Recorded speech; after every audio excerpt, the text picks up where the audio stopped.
Well, it seems like the scope of issues continues to expand unexpectedly. And we may have to circle back and repeat some interviews based on developments in the past month. And unfortunately, first on the list is the Legionella issue. There's the recurring theme of lack of coordination and information exchange and primary attention to health and the legalistic interpretation of rules and regulations, and it just seems to keep recurring, and there are clear gaps in the information and the reports that we get. Some agencies have been very forthcoming. Other agencies, it's like pulling teeth to get information, and it can get real frustrating and doesn't facilitate good communication. Well, thank you for that. As I've indicated to the task force, I am at your disposal to help with any agencies, certainly in the state, and also to try to help with agencies outside of the state department agencies. That would be helpful, because if we don't ask the question, we don't get the answer, but there's clearly information that's being withheld. I'm happy to work with you later. If I could just add, I want to go back and talk about the jobs program, for lack of a better term, but the Michigan Talent and Economic Development, they have a conference call today with the Department of Labor. So we are looking into any or investigating any grants that may be available, and this could provide potentially wages, training, and the overhead, maybe even some equipment or leasing resources. So I just wanted to make sure, this was a development yesterday, that very hopeful that maybe something will come through on that, but just know that we'll get some more information by the end of the day. And we're prioritizing jobs for Flint residents, not outside Flint. Correct, that's Great. what it's, Awesome. yes, yep, that's what the focus is, just to tie into what Mr. Baird was talking about earlier, to see Great. how this can maybe supplement that. Awesome. And then I don't know if it was mentioned earlier, I know there's been a lot of discussion about SBA. The governor obviously did request the Small Business Administration to declare a disaster, and we're just waiting to get the results back on that. There's information that is needed before we can submit that request, so just know that is out there, and we're just waiting to hear back from them. So, and with that, I'm going to actually turn it over to Mr. Hollins to continue. So you have in your agenda information, you have a list of draft subcommittee recommendations, and this was developed by a number of conversations I had with many around the room. There are 8 subcommittees, and these are proposals, and there may be opportunities to consolidate them. So what I like to do is just kind of run through them again. So some of you have already talked to about this, so run through this real quick, open it up for discussion, and hopefully we can get some self-selection to the subcommittees instead of drafting people onto these things. The first one is an incident action plan. This is what the executive board really calls for. This subcommittee will essentially track the action steps of all the groups that are around the table. So we want to put on a timeline the action steps and track them to outcomes and certainly individuals who will be accountable for executing these outcomes. The second one is a water quality subcommittee, which will focus on the response, tactics, and flow process. And Rich Beard and I and others began to look at the flow of 2 departments, DEQ and DHHS, and we found some opportunities for better coordination, I'm pretty sure, as we go into this. So this subcommittee will look at that. Will also be kind of an oversight group or reporting committee in terms of the testing. So the lead and copper testing will continue. Hopefully Dr. Edwards, and I talked to him yesterday, will definitely participate in this one. But there's another group of scientists that will be looking at other contaminants and disease transmission. Dr. Sean University environmental engineer, along with some epidemiologists and other colleagues from University of Michigan and also Michigan State. They'll be involving, they're on the ground actually as we speak, testing, and they will be reporting back to this committee. Monitoring and reporting of entry of contagions too will be the focus of the water quality subcommittee. The water infrastructure integrity is basically the group that will be looking at the reliability study, infrastructure upgrade, replacement, and lead line replacement, and tracking that. There's a recommendation for KWA. There's a lot of concern in the community now that they're on Detroit, or the Great Lakes Water Authority, of the transition or transfer back into a different water source. There's a big concern regarding the benefit cost of KWA and also the rates that consumers in this community will pay. So that will cover the safety, the treatment plant upgrade, and also the rate structures, and we'll be looking into that. There's a health subcommittee, and this overlaps a number of these subcommittees, but we thought we'd try to nail them down to some specific outcomes: the health and safety plan, the responder medical plan, a focus on nutrition, and also post-exposure actions. That could be anything from what you do tactically on the ground to setting up maybe a fund to monitor folks over the long term. So talked to Nick Lyons about that and others, and we felt that these were the right components under that. The education subcommittee will look at public awareness and education, and then secondary educational materials. Dr. Lori had some interesting recommendations, and as well as the Department of Education last week, that could really begin to educate the community of what this is and what it's not. And really starting at a very young age. Kids probably scared to death about what's going on, and so there needs to be a deep outreach into the secondary education. And then there's the policy subcommittee, which will look at interagency protocols. We need to have things left in place as a natural function of government, as opposed to having everyone who's working in cooperation today, when they move on to bigger and better places, the next group that has these departments should have a natural structure in place for that. Statewide policy, and also lead and copper rule change recommendations. So this is something that Dr. Edwards really insisted that this be a part of the policy piece. And then the last one is the communication protocols and transparency. How we communicate the activities of this group, how we're transparent to the community, so that we're not talking 30,000 feet to residents here with stuff that's technical, but to boil it down, even if we have to take a great extent to use infographics or other visual mechanisms for communicating to this community, so that they are aware of the progress that's being made in their community, and we're not talking at them or with them. So this is these are the subcommittees, and I'm just going to open it up for discussion on this. If this needs to be modified, I know Dr. Reynolds had mentioned having a separate subcommittee on funding. That's not reflected here because funding is going to run through this whole.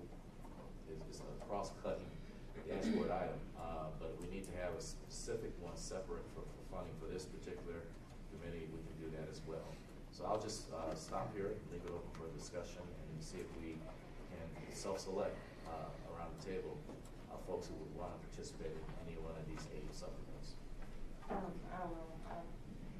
go ahead with the water infrastructure integrity.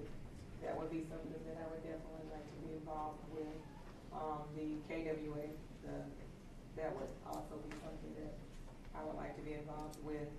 I see that with the policy and the water quality, that may be able to be something that could be combined, but that's just a thought that I want to put out there. My voice is kind of bad today, but those are just my thoughts. James? Yeah, I'd like to basically speak to the same two committees, at least KWA. I've been on that since the inception of it, so I mean, there's nobody in this room who has more history on KWA than me, and a lot of information that you may want or need, I can provide it for you, and you can vet it out with whomever you want, whether it's DWSD, their engineers, our engineers, or a third-party engineer. So I think I could really be instrumental in working with that in the infrastructure.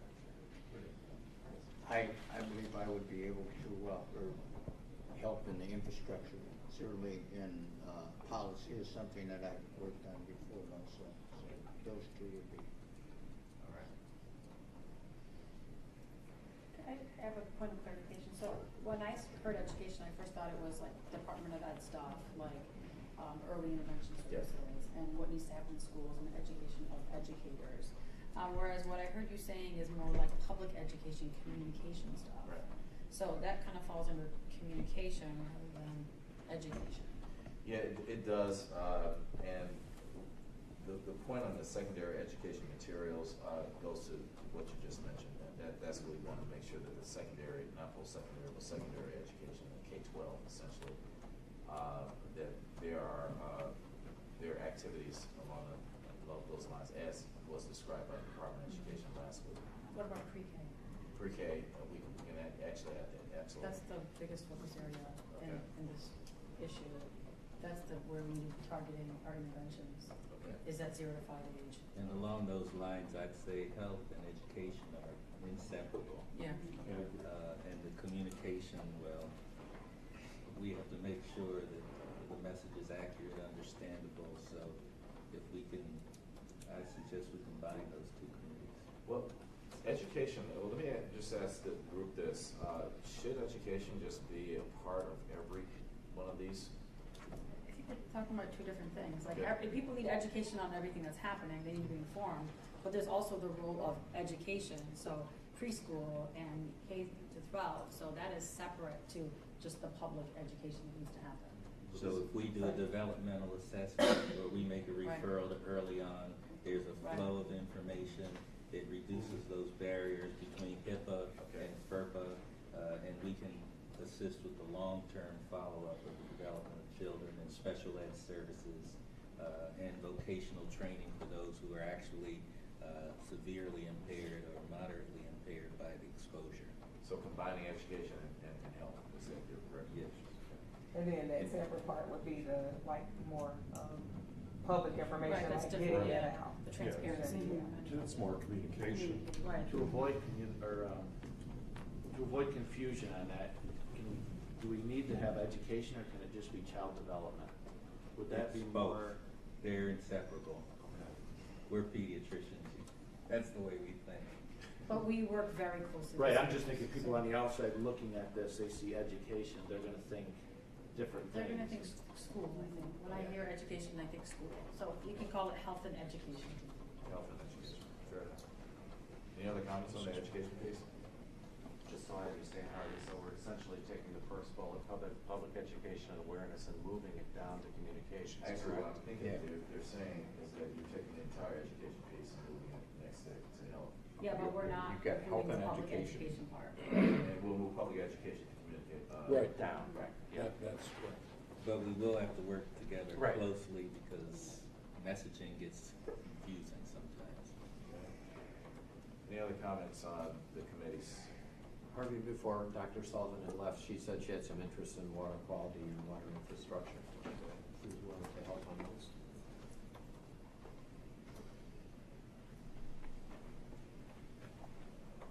So for those who are quiet, we're probably drafting on some of these things. Harvey, Did we- honestly, did we wherever you address- think I could play a role, just put me down. I would think the policy, only because I have a lot of experience doing rules. Okay. And then we think about the possibility of with the water quality, with the things that are listed, under the water quality, getting that, with policy. Because that would be kind of intertwined in some ways, just to cut down on having so many committees. That's open for discussion. I guess I would ask the question under, and I'm with you, fewer committees is always better. But isn't water quality, it's both, I mean, it's both a policy, there's policy implications, but, you know, it's the verification, the validation, what constitutes best practice. I mean, it really goes beyond Right. kind of either existing or maybe even proposed policies. So I'm not the expert here. I'd ask the experts if this is the right separation. I would say yes, because as a neophyte, when we talk about protocols, there's water quality and its relation to health.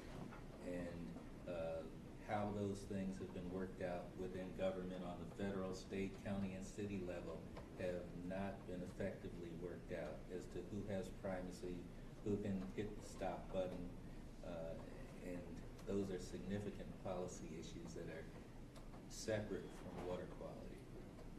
But I guess from my point of view, which it's no problem with the way they're, I don't have a strong stance on it. But I think with the water quality and like how we look at that and with the testing and all of that, that's how you get to the policy and the changes. So that's why I thought maybe that could be hand in hand if you had experts from both sides to talk about the water quality, those issues that you have the response to tactics, the flow process, and then that is how you actually get to the policies, and that's kind of how we got to the point that some of those policies actually changed. But those are just my thoughts. But it's great if it works that it keep it separated out. I appreciate Natasha's comments. I'd say it a little differently. Really, the water quality has a lot of tactics in it. We want to make sure our tactics are right to inform the policy. And so, at least from my viewpoint, this would be a lot of engineers, and it would be water quality specialists, and it's making sure that everyone agrees on what's the right tactics. And then you bring those tactics back, as Natasha says, to inform the policy over time. Now, these are not committees in a vacuum. So I don't want you to think of it like that. To Keith's point, I wholeheartedly agree with that. You can stay on task and inform other committees as you go on. You're just trying to make scope fit the resource that you're putting at it. Exactly. Yes, go ahead. On the infrastructure and KWA, don't those really come together in the end? Don't you need one complete plan on the switchover, the current infrastructure, financing, things like that? Or should those be two separate That was a committees? thought, and that came up in the conversation we had last week with individuals. The KWA also has a lot of cost implications too. Before a lot of this happened, the residents here, before TTMHs and all this, were very concerned about their rates. And we were told that even after KWA is online, the rates will go up. And that is a major concern in this community. And so we just have to have a handle on it. So the rate, I don't see, to your point, the infrastructure is a part of this whole discussion. But then you have a pipeline and an aging infrastructure that's irrespective of what the pipeline does, you still have to address the 500 miles here. So that's why we kind of separate the two a little bit. There's the pipeline and then there's the infrastructure internal here to the city. Well, however you want to get treasury into that. Okay. Just put us on, please. You bet. I think it goes without saying that education would be health and education committee. Okay. All right. You're welcome to be on water infrastructure. Harvey, I think we'd be on water quality and the health and education policy and communications. If Keith wants me in on some of those other ones, I'll hop on this too. Yeah, thank you. So Harvey, I'm assuming I'm on water quality, the infrastructure, KWA, and Keith, you're on policy.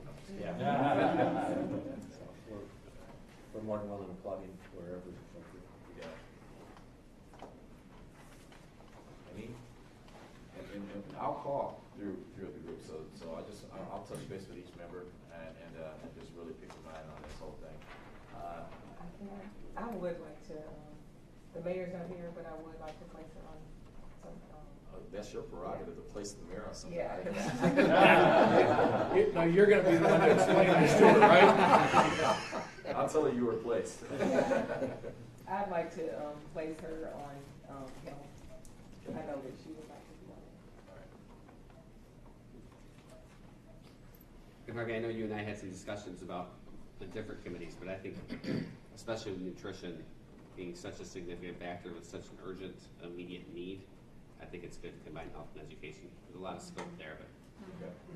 get everyone together. That seems to be the consensus group, so Yeah. that's done. So what we did on your sheet, we took the public education awareness, moved it under communications and protocol, and transparency, and then everything else under education, just moved it up into health. So Harvey, just a couple of questions on the committee. Is it okay to populate those committees with people outside this Absolutely. group first? Absolutely. Because, for Yeah. instance, EPA had some interest in being involved with the testing and the KWA transition.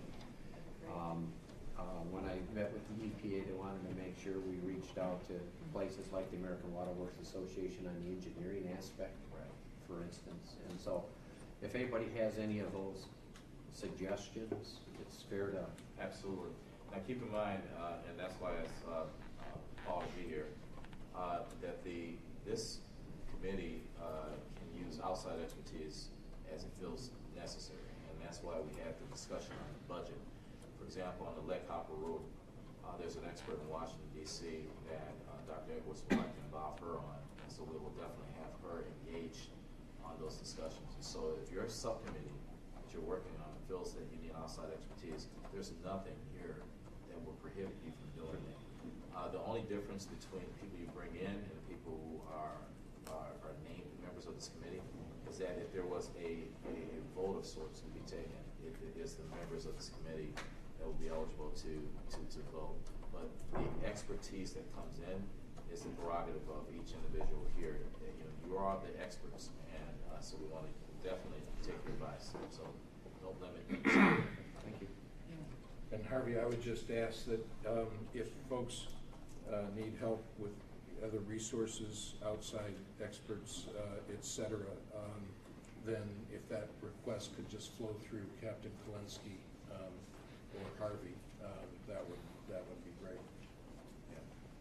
If I could just touch on the incident action plan, because all these different subcommittees really are what's going to kind of drive or develop the incident action plan, because that IAP is going to facilitate not only the incident operations, but it's also going to provide a basis for us to evaluate any performance in accomplishing our objectives. What's happening right now on the ground and in the emergency operations centers, the emergency coordination centers, the unified coordination group. I know there's a lot of groups, but we do all talk to each other and sync up.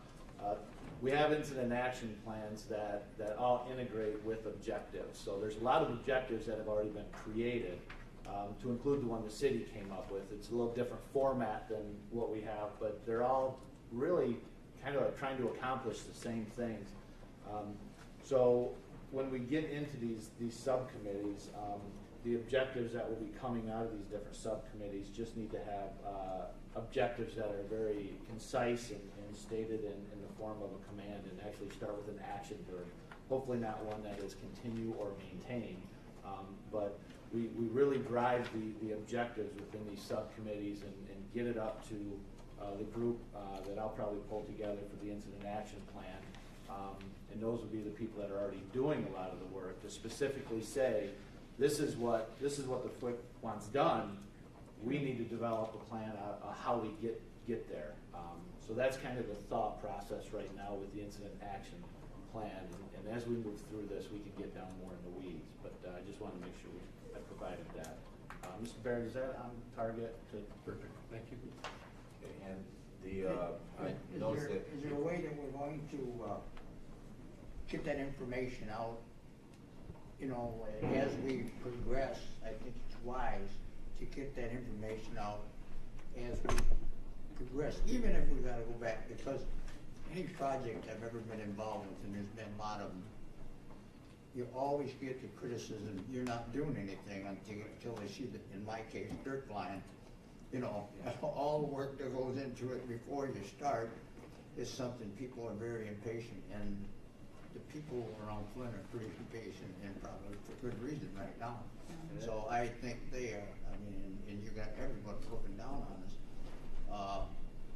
So I think the more information and the faster we get it out, even if we go back and forth, I mean, that's the process. Yeah, absolutely. I think it's important to do that. So the incident action plans typically, when we're responding to an event, they usually start at a 12-hour operational period, then they get to a 24 operational period, and then it can be a week or 2 weeks, which is kind of the recovery, which is where we are with the subcommittees. And absolutely, those get changed, and we'll look at the best way to make sure that information gets out. So that's so no one signed up for the communications protocol and transparency, I noticed. And this might just be a function of the committee as a whole. So as we make progress, and I see this primarily driving a report, to your point, the incident action plan. I mean, communicating in a very transparent way of what's going on and the actions that are actually occurring. So that's a good observation. And unless we get someone to say, look, I'd like to take the lead on the communications protocol, it just might be a function of this whole committee. Go. Thank you for volunteering for that committee. We had it.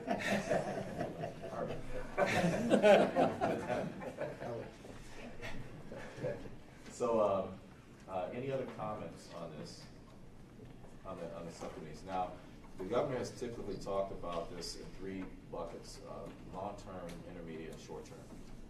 And to really fuel this next meeting we'd like to have, I'm not sure how you want to do your committee. I'm not going to give you an instruction, but you might want to think along those terms of, as you're throwing those actions that need to occur for each one of these subcommittees in those buckets. And there's no real discussion on long-term, intermediate, short-term. How I begin to think about it, just to throw it out, and you can peel this apart or discard it. The short-term, me, is between now and when this water is declared safe. Whatever we're doing right now between the all clear by the experts, that may be short-term between now and KWA coming online, might be intermediate, and everything after KWA could be long-term. That's my method to the madness, but I just threw that out to this group, and it might not be something that you want to embrace, so I'm not sure how you're thinking long-term. But every time I've done strategic plans, and we've listed the timelines like that, we've always had clear benchmarks which will delineate between a long-term action and a short-term or intermediate. So, any comments on that, please?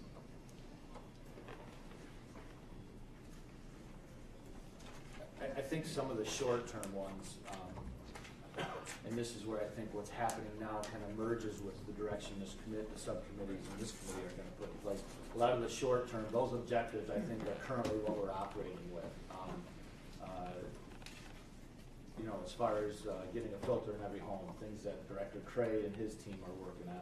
A lot of those are the short-term, and we also have some even long-term objectives. So I think that's where, once these committees get going, that communication piece with what the current IAPs are that are out there, including the federal one, that's where we got to bring it all together. And what I'll do is I'll get staff to go through the current incident action plans that are in place at the state and federal level, as well as the local level, and see maybe what subcommittees these will fit in, because maybe that will help put some context to it and start driving this a little bit, so we're not reinventing the wheel. Because I really think there's a lot of things in these incident action plans that can get dropped in here. Yeah, one thing that I think would be very helpful, and that's a great comment, Chris, so that would be a big help for all the subcommittees. And what I would hope the two of you can work together is now that we've gone through this list, you can send something back out with the people that have identified for each subcommittee. And at this point, just pick somebody. It's not necessarily who's going to lead that, but that person hopefully can volunteer to coordinate a call or a meeting of the subcommittee, so they can actually start gathering and moving forward on the actions. And if you provide a base of what you have in your incident plan, that serves as a good base to build on. And then it can be fleshed out as the committee sort of figures out their own structure and how they want to operate, so we can have follow-up at our next meeting. Okay. So, because we want action coming out, that's for our next meeting. Exactly, sir. Any other comments? I just have one thing. Director Craig, working with EPA and what you do, I mean, the sooner we get some kind of direction as to what is going to be required to test the water, because we're working with the city on how we get the raw water, if you would, to the treatment plant at the city plant, because the pipe's already in all the way back to the county, and there's only 14 miles of pipe to go in, so that they can treat it, test it, and make every test possible before they go live to their infrastructure. As soon as we get a template of what it is and what's being required and what needs to be happening so that they can put those tests in place is imperative. Plus, and how we work out the lowest cost and to get the raw water there on a temporary basis so that the Detroit water system can still flow through the system.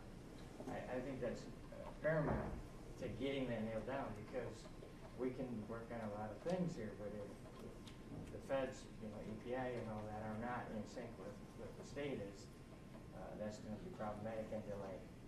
Yeah, so first, we will be in sync with EPA, so you won't get any difference of opinion there. We had a meeting last week, as you probably know, with KWA, some of the engineers with the city. And so the consultant is to put together a new proposal within the next 3 weeks, because the current proposal didn't seem to meet timeframes nor be adequate. So there is some uncertainty on path forward, and that's a little disconcerting, if you will. So we'll look at what the plan may be. We will work with our colleagues at EPA. They've been pretty clear in my conversations that they're looking for about a 2-month period to have that plant operating and meeting standards before it gets into the distribution system, so we don't have this concern again. Having said that, as you know, there is some variability based upon temperature.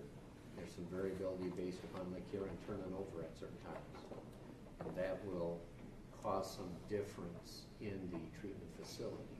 So we need to, as part of the January 21st order, it was pretty clear in there that we need to look at capacity, competencies, and predictability. And there's a couple other variables, because we're not going online for another year after that. So the intake is going to push water to the midterm and then push it from there past our and onto the city. So we've built it in so there's no pooling of water, if you would, so it's a constant fresh flow. And so all of those contingencies we've kind of been proactive on, if you would. But all that needs to be vetted out and really, gone over with a fine-tooth comb and everything, and so that we can begin the process of. You say, well, it needs to be gone over with a fine-tooth comb, and there's still lack of clarity. I know, that's what I'm saying, but I'm saying we have built those contingencies in because it's not a straight pipeline. Right. It goes under wetlands, it comes back up, and one pump pushes when the other one's pulling, so, One gate's open, one gate's closed. Yeah. So, it's very complex, but we worked very hard at making sure that it was gonna be. We look forward to your engineers informing the conversation. The more you can do that, the more comfort That's why will be I'm established. Thank you. Anxious to. So who's your lead on that? The Genesee County Drain Commission. Yeah, so Jeff Wright is in the room, and so is Mr. O'Brien. And at Dave- that point in time, Dave Jensen. and there still wasn't, I think Natasha will support this, there still wasn't a clear, predictable path forward. No, not at all. We hope just to keep it on the paper. And so that time is getting very short as to what you can and can't accomplish through construction seasons, through what is called the shakedown period for the plant.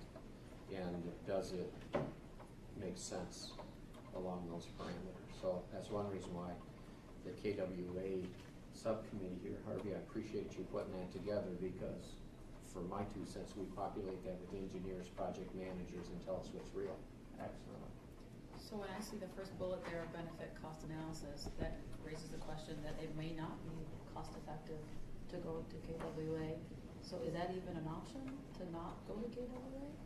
Is that something that committee would be looking at? If you ask me, I say no, unless they want to still pay the bond payment that they're having to for, because the way it's financed is that if they don't make the bond payment, the county makes the bond payment, and then all the infrastructure at the city of Flint gets reverted over to the county, so I don't think that's So then why should something we we want to even go. be looking at the cost benefit analysis if there's no way to reverse this? That's why I've been quiet. I can't believe you say that. Yeah, because let's face it, we're all here to resolve this, right? And I'm gonna tell the truth. I put that financing together, and and I know what the bond rating agency said they had to have, and it's in there.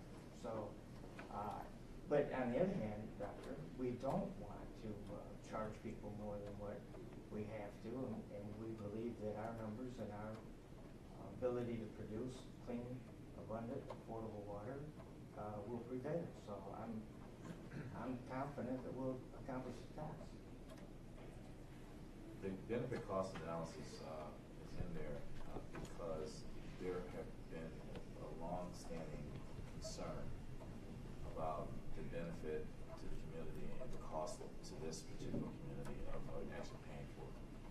And we can take it off, but I think that doesn't really address some of the concerns in this community regarding that. If the benefit cost analysis holds muster, as according to what Commissioner Curtis just said, there's no problem with us, having that discussion. At some point, it clearly has to be communicated to this community that switching to KWA clearly is a benefit. And right now, if you ask people in this community about that, they're not in agreement with it. And that runs from some folks in the business sector to your average person in a home, worried about this. And I would just offer that part of that cost-benefit analysis would be on the alternatives to get water to the plant. That seems to be in play yet. One was a 4-mile pipe, one was a 2-mile pipe, one was a temporary poly pipe, one was, and so I think that there needs to be some economics put to that so that we are appropriate fiduciary agents. And the thing is what people have to understand here. The water's free. It's in the lake. So the KWA, it's the city's responsibility with KWA as a partner, is they buy units of raw lake water. And everybody on that pipeline gets to control their own destiny. They have a water treatment plant. The city does. So they're going to have fresh lake water that they're only going to pay for their units that they bought to transfer the water from the lake to the water treatment plant. Whatever cost they incur in treating it and running their operation plant is the cost that they'll set to their water users. The county will do the same. So from a lot of people don't understand how it's designed to work, but the water's free. You're paying for the pipeline and the pumping of it to your plant. You own the plant. It's been there for many years. You've upgraded over many years. And so whatever and however you can treat it at the lowest common denominator and then put it out into the distribution to the city will be the city's control, not the county, not the KWA. And it's that, and it's that upfront cost.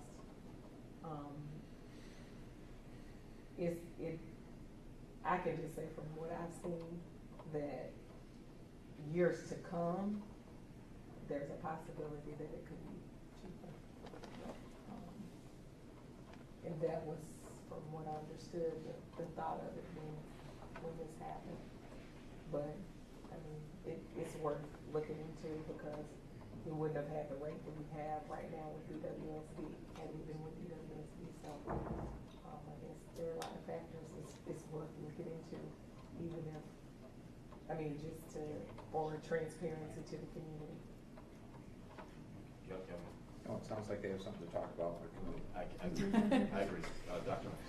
We have something else to talk about, and I'm a semi-outsider to this process, but there seems to be significant tension between our county health department and our state health department, where people may be refusing to talk to each other, or people have to be FOIA'd for information. And in order for the health committee to proceed, that must be resolved. We just have to resolve that. And I know folks are under a lot of pressure. Folks are lawyering up, but if we can't come to some kind of resolution on that, as someone who's part of neither health department sitting watching, there's some crude terms for what I could describe is going on right now, but that needs to cease and desist. My chief deputy, Tim Becker, is meeting with Mark this afternoon, and they're going to start addressing some of those issues. Okay, and that should be part of. And we'll be on the same committee. There you go.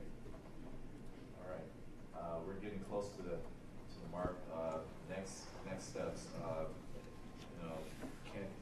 to reiterate what the governor just said, is that we'd like to begin to identify some tactics starting next for the next discussion, and we'll activate these committees today. So we'll be making calls between now and Monday, and really asking you to the committees to come back to this group. How you meet and how you deliberate is, the prerogative of the committee. But we will definitely want reports at these meetings on each committee activity. So please expect that in the next steps. The meeting times, Dr. Sullivan, I just want to bring this up. She teaches a class, that's why she had to leave at this time. But we have the consensus here, so she can make adjustments. But is this a good time?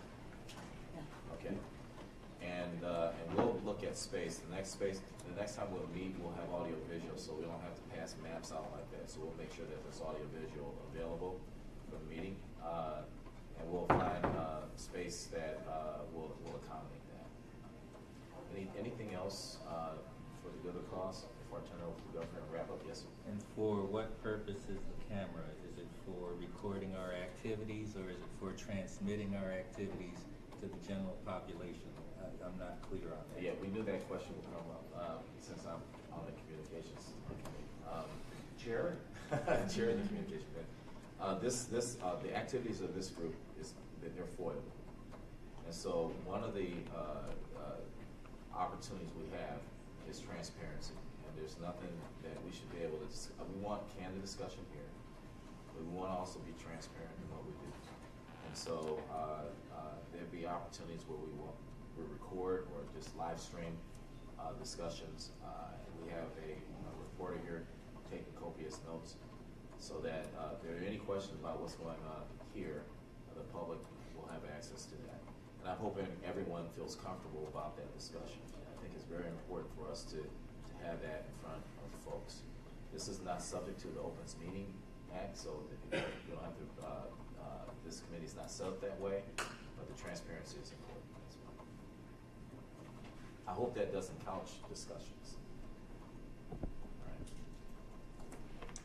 All right, with that, Governor? I think it was a good discussion. It's the next step towards getting to more actions being discussed at the meeting. So I appreciate people coming to the table, wanting to get on the committees, the subcommittees, starting to do that work. Because again, that's the part that really makes the difference is talk about tangible things that are taking place to help the citizens. It's taken us 2 meetings to get there, but that's actually a pretty positive pace to make that happen. But there's got to be urgency to everything we do. I appreciate people bringing up questions where we can work better and how we need to cooperate better so we can be proactive about addressing those and getting on top of that, because we do need this group working as one team and everyone in the community working together. So thank you for your participation, and we're going to keep pressing ahead. We're going to address this problem in a lot of different ways, from water quality to health and education. So thanks for your commitment. Thank you. Thank you.